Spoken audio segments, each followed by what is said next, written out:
omongane wong tuwa terus melu apa sing digugu wong tuwa kuwi malah alhamdulillah saged dinggo urip. Sik kok iso diceluk Tatin Titot ki maune piye ta? Maune niku nggih, niku jane paraban. Paraban dari kecil. Oh, ngoten. Iki mbiyen nderek Mas Eno Nugroho, Mbak Eka. Nggih, jenenganipun Suwargi. Nggih.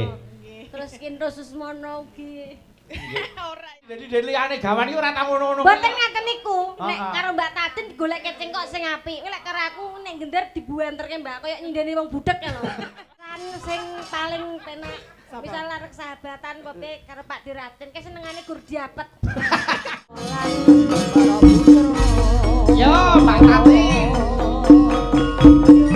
Lewat kincang. Tulung karo Mbak Tatin karo Mbak Eka prihatin isih gen tindak ning kiwa kotak kene. Monggo yo mentaram-mentaram. Turuk.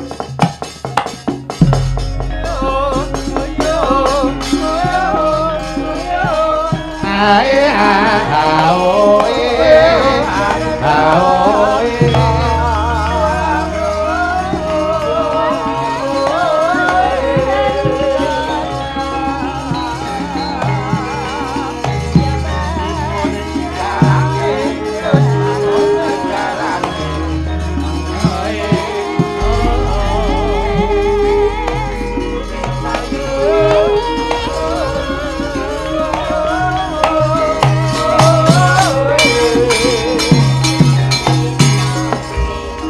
Selamat pagi, Nduk Eka.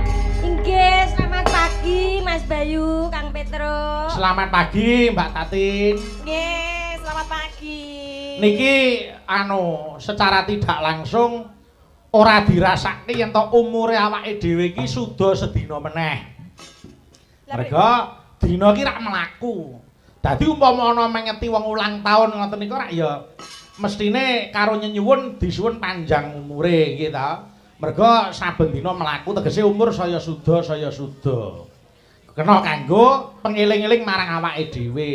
Umur sing saya suda kuwi kudu ndang nekunke marang ibadahe kanggene awake dhewe kudu introspeksi rak ngono to Mbak Eka.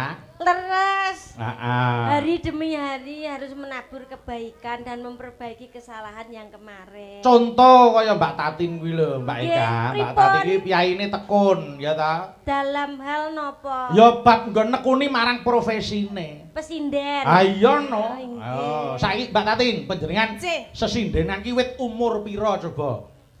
Niki tenanan apa mboten? Tenanan estu niku kula ki tak. Nggih, nek Nggih. tenanan niku kula Awet niku dikirimi mic Bapak. wirak kowe. Oh, sik. Nek Kok mic. kula niku malah mboten ada niat Nggih. sebenarnya. Oh, ngaten. Iya, tapi karena ibu saya dan juga mbah-mbah saya juga seniman, saya suruh sekolah di SMKI begitu. Nggih. Dengan nol saya tidak bisa apapun. Dadi tegese urung duwe sangu apa-apa. Mboten. Tapi Nggih. berangkat dari keluarga seni. Iya, tapi dulu kalau suruh nembang pilih nangis Loh. gitu. Dadi ngene Mbak Eka. Nggih. Sing lahir saka dunia seni kuwi urung mesti nek seneng kesenian lho. Oh nggih. Merga akeh kedadian nggon lingkungane kuwi seni, ning anake blas ora malah ora nyenggol seni ki akeh. Ning tujune Mbak Tatin ki ndang merubah. Merubah. KKM Mbak Tatin menika nggih dalang to. Ayo Mas- disebutke asmane sinten? Mas Bambang Wiji Tukul. Mas Bambang Wiji Nugroho. Nggih, Maksudnya menika Tukul Wiji Tukul seni Wiji. iki saka Tapi Nggih. nggih karena dengan kita carane manut karo omongane wong tua terus melu apa sing digugu wong tua kuwi malah alhamdulillah saged dinggo urip. Alhamdulillah. Ning ya sapa sing ngerti, sapa sing ngira. Mboten namung jenengan Mbak Tatin. Pripun? Fahmi niku riyen ya dudu sinden. Bu Fahmi Fahmi berangkat iki dari nopo? kuwi mbiyen penyanyi orkes Melayu. Waduh. Tak kandhani tenan kuwi sumpah kuwi. Tenan kuwi. Panggung dur-dur nika. Ora mung panggunge sing dhuwur, roke ya dhuwur biyen. Fahmi iki biyen mangkate saka orkes Melayu kuwi penyanyi dangdut. Lho, kuwi. Oh, alah. Lah wong kuwi barak aku SMKI kok. Mula terus jaman semono rumangsane kok terus kepengin ajar sesindenan. Wah, biyen nek apa nyanyi dangdut wah udele kei lampu lho. Nganggo dop. Udele nganggo dop bareng setrum geblak saiki nyinjeng. Mula saiki terus wis banting setir saiki dadi sinden tenan. Oh, heeh. Mulai track record seseorang menika benten-benten Mangkate dhewe-dhewe. Heeh. Mula nek kaya Mbak Suci mbiyen ya cilikane ya wis kulino nembang ning nggon apa kuwi campur sari ngono kuwi wis tau ya ta. Nek kaya Ayu tengenku ki ya sinden ya dalang. Lho, mergo bapakne ya dalang ngono. Dadi kabeh iki duwe riwayat dhewe-dhewe kaya Dini ya ngono. Kewajibane apa sing ditekoni dadi guru ning nyambingine sinden. Oh ngono. Budar sini ugi menika Sapa? Budar sini. Oh nek Mbak Darsini wis lahir wis gelungan kok ae. Heeh. Kae brol kanggo garbo wis gelungan. Pun gelungan. Mula saiki ya dadi senior ya kudu ditiru ketekunane Mbak Darsini. Nggih, heeh. Ya bakune kula karo sampeyan mbacutke sing dadi perjuangane para seniman-seniman ingkang sampun kajempana ing angin. Seniman sing wis kondur marang Kasidan Jati kuwi ora iso digenteni. Awake dhewe isone mung neruske. Ngono, heeh. Nggih.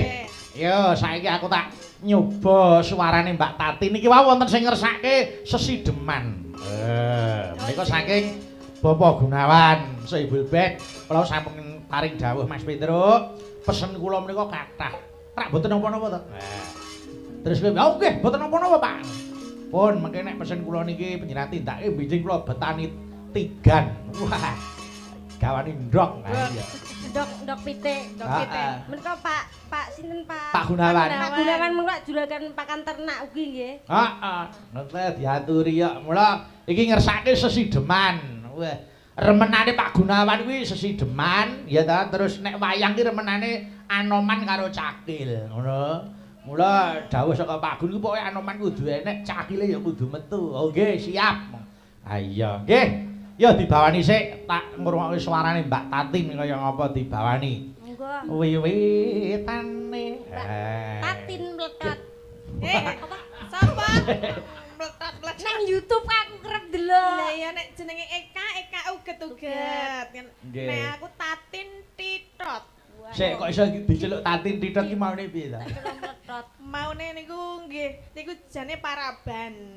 Paraban dari kecil. Oh, ngoten. Iya, dadi nek sakniki Titot niku artine gede. Oh. Nek Titot gede, ndek pas dia cilik apa? Nek Titi duit kaya. Oh, kuwi. Wah, Pak Rinto Titot tenan ya. Nah, ngono ya. Pak Rinto kan malah ngeleng goleki kok. Apane? Kae kan Kok Apa nek wadum ngene iki angel golekane. Piai laris campur sarinan. Heeh, karyane iki kok mung sakmene. Karo digudang ayo. Monggo, Pak. Kaya ngapa suarane Mbak Tatin. Mbak Tati iki mbiyen nderek Masina Nugroho, Mbak Eka.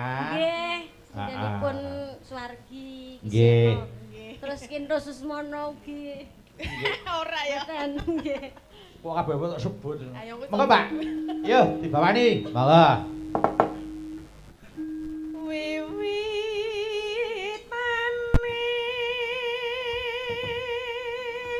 Awakan angger memel ngono kuwi selirane Pak Puh Ratin. Napa nggih? Angger Pak Puh. Ning ngasto gampang selirane sing memel-memel. Nek jenengan selerane sing pripun? Ah, nek aku iki sing penting wedok urip kok. Karo sapi. Ya ora to. Oh iya. Anderek. Anderek sang peke.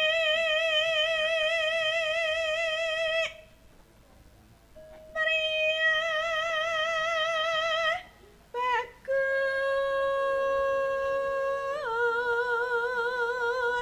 Ya. Ngapa? Suwe ora ketemu aku karo kowe Mbak Yuku. Apa bar kemo tanganmu ireng kabeh ngene iki. Iki jenenge kutek. Oh nail art ngono kae. Kok ireng-ireng Ya ngene. iki senengane ireng lho ya. Dupaire kok dikira kemo wong lara. Lah Pancen iki nek muning njaluk. Iya. Anu. Apa iki mau tekan ngendi? Sowan marang. Suwan marang. Takon kok Eka. Lah pripun tak? Iku cah laleng. Padha ya berarti ya nek nang dhuwur ngene iki cok embuh ngono ya. Combo wong ning isor ya mbuh kok.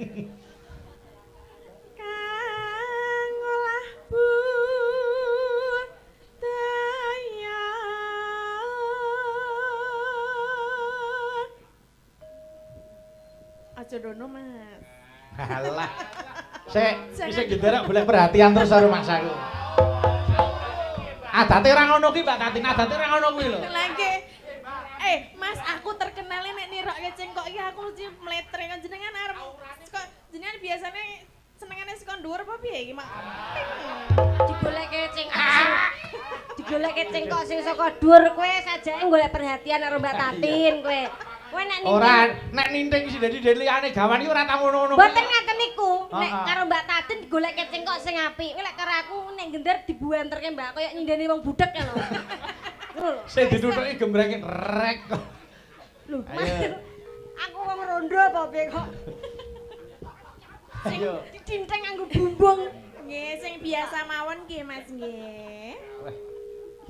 Biasa, sing biasa. Biasa ra Karep nek kono kowe kenal sik. Caper. Nek anu kuwi sik biasa. Biasa orang nganggo ndok, Mas. Enggak. Aurane Mbak Tatin, Mbak. Ngapa? Wani dinkremi. Sowan marang menyang kota gedhe.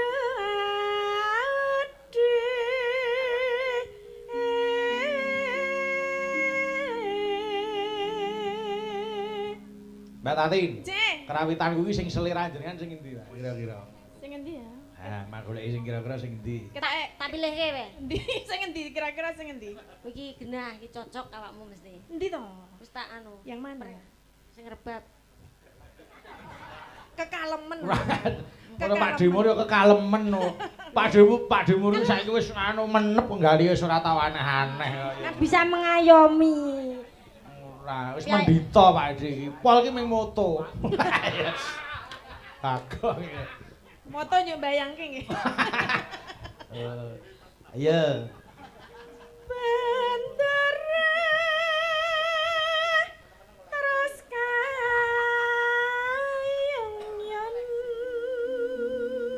Ya. Selendang kuning kang saking wukir.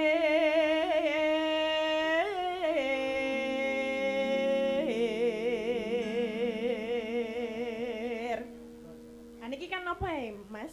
Napa? Niki. Aku nggo ambon-ambon niku kersane mriku sik. Ambon-ambon umume batang. Ora yo kanca Mbak Tati ku enek bagiane dhewe. Kok dialem sithik. Nggih, ya talem. Wah, sinden kula wah jan dadi golekan kok, Mbak. Kula ki anggere Petro ning ndi wae ditekokke. Pak Petro sinden panjenengan sing kaya tugelan debok napa pundi? Alhamdulillah bocahe niki dugi. Nggih niki dengaran kok wingi perang-perang anu ketoke ra ketok. Nggih, ha jenenge saking larise kok. Ora ketok wong maesan kok. Ora lho, maksudnya iki ora mangkat. Aja nesu ta. Mbok aja sak nesu, kok tambah cilik lho. Arep kaya kijing ning niku kula tresnani kok Mbak Tati niku. Aja ta. Jantenan ya. Kaya patok. Iya. Mangga lanjut. Suara kurang permana ane ngewasis ngungro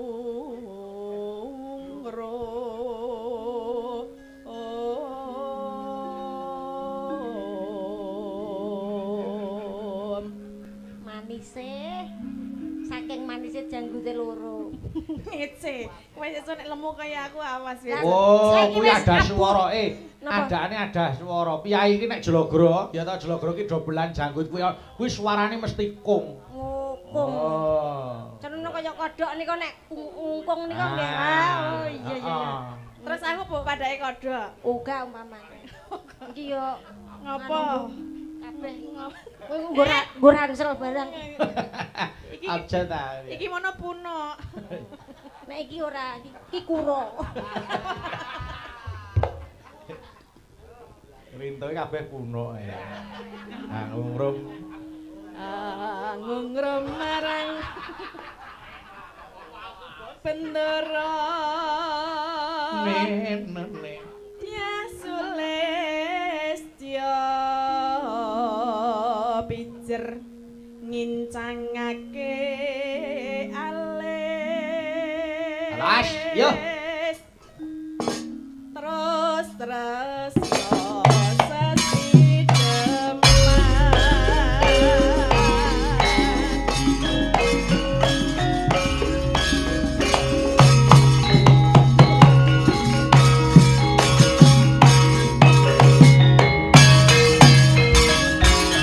langgame Mbak Tatin. Ya monggo engko irama bareng iki terus didangdutke genti adike wedoke ka. Monggo. Ya Mbak. luwih becik matenan timbang bisa Oh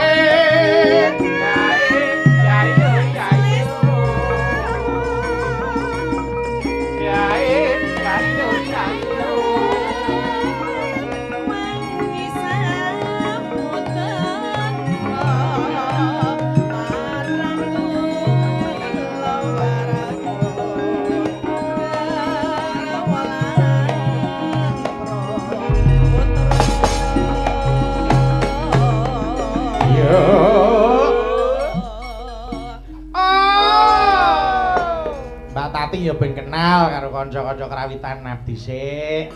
Yo nek wis kenal rak ya wis ora duwe rasa ewuh-pekewuh.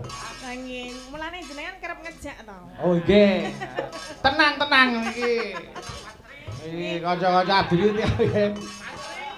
Jane kula niku kalih panjenengan sampun ping 3 niki. Heeh nggih. Ning lete terlalu jauh dadi kula ya. Ya sesuk rasa dileti men saya sejak. Nggih siap. Nggih, dadi sampean kudu ngerti anu watake kanca-kanca siji lan sijine. Oh, sing nylentem Astri iki kaya ngene kiyaine. Oh, sih. Heeh. Pak De Mangun. Yang mana? Sing ngegong Pak Mangun nika. Ketua Pak Mangun. Pak De Mangun. Nggih. Terus sing ngenong Mas Teguh niku. Halo Mas Teguh. Heeh. Piye, bagus-bagus ta kerawitan kota diatur iki. Bagus-bagus. Nggo sing gemung nika Mas Catur karo Mas Agil. Nek Mas Catur niku meneng. Nggih, heeh. Sing pakai saran sing paling penak. Sapa? Misal arek sahabatan pote karo Pak Diraten ke senengane gur diapet. Maksudnya piye? Ora usah nukoni sing aneh-aneh. Pokoke anggere manggawake diapet wis dianggap wah perhatian saiki ngoten. Masa diapet? Wah niku tok. Kok bola bali ngono to? Apa wis dol saja? Ibadah ya. Ya ta. Kula namung tanglet lho. Ora wonten. Nggih, Mas Agil sing demung siji nika sing nganggo tindik nika. Nggih. Terus jere nika Mas Pandu. Niku arep cah enom ning meneng-meneng kabeh niku ora tau kok aneh-aneh. Nggih, ketoke ya meneng ketoke lho. Ya diatur iki. Terus nika setunggale saron nika Mas Dodo nika saking Wonogiri nika. Wah. Nika ya pimpinan kerawitan putri. Oh, nggih. Nggih. Nika juraganin body. Lah ngapa kok lain body? Lho kok saben-saben mesti nawani body. Anu teko nduk duwe sampo sing ora pedes ora. Ora ngerti aku. Saiki ganti obat nyamuk saiki. Ganti autan. Autan barang. Wah aneh-aneh to Oh, pokoke. pokoke warna-warna. Warna-warna. Oh alah, gawane werni-werni nggih. Nggih. Diatur ya. Sing nggen body enten diapet enten autan. Pokoke enten grup sing pendhita-pendhita enten. Terus grup sing miskin-miskin niku ya. Masuk grup miskin bareng. Pokoke anggere titik gawane pancing genah miskin niku. Genane ngemarah diarepi sing wedok ya. Yo, lanjut monggo. Liwat kincanging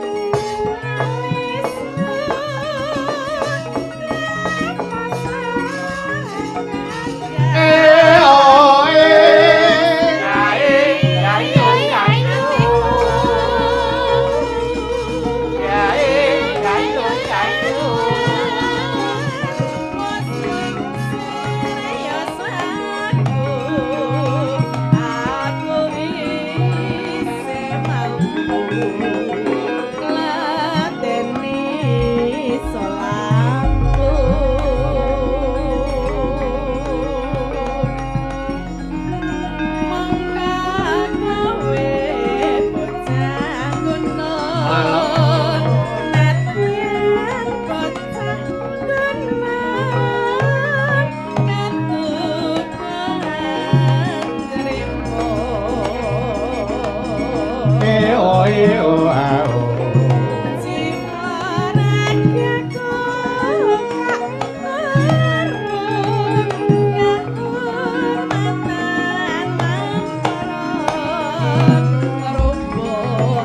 Balungan, Cok.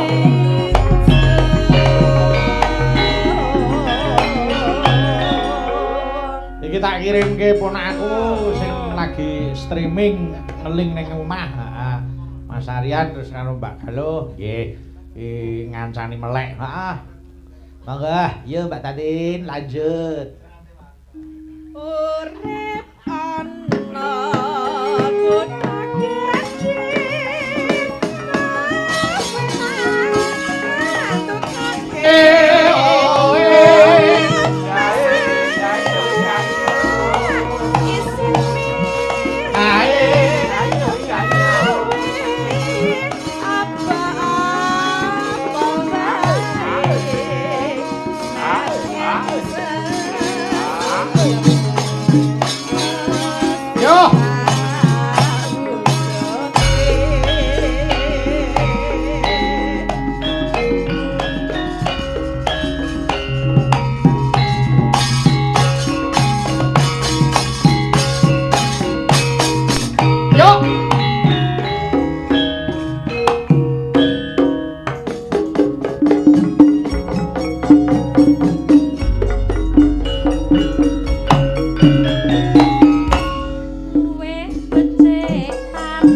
Gandrungke tenan suarane Mbak Tata iki gandrungke. Cengkoke prasaja ning wah temembel. Ha iya. Temembel. Piye sing ora neka-neka ya ngono kuwi. Nggih, muga-muga awet to suarane tetep awet to apik, tetep awet to kondang. Amin. Amin. Mbak nanti lenggah mriku sik aja pindah.